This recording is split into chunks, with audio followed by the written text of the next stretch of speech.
அந்தி பலி செலுத்தும் நேரத்திலே தீர்க்கதரிசியாகிய எலியா வந்து, ஆபிரகாமுக்கும் ஈசாக்குக்கும் யாக்கோப்புக்கும் தேவனாகிய கர்த்தாவே, இஸ்ரவேலிலே நீர் தேவன் என்றும் நான் உம்முடைய ஊழியக்காரன் என்றும் நான் இந்த காரியங்களை எல்லாம் உம்முடைய வார்த்தையின்படியே செய்தேன் என்றும் இன்றைக்கு விளங்க பண்ணும்.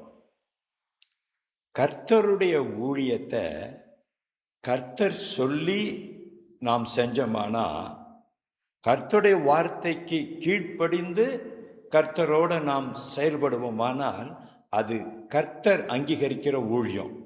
அங்கே கர்த்தரிடத்திலிருந்து அக்னி இறங்கி வரும். கர்த்தர் சொல்லாம கர்த்தருக்காக நாம் ஊழியம் பண்றது அந்நிய அக்னி தான் கொண்டு வரும்.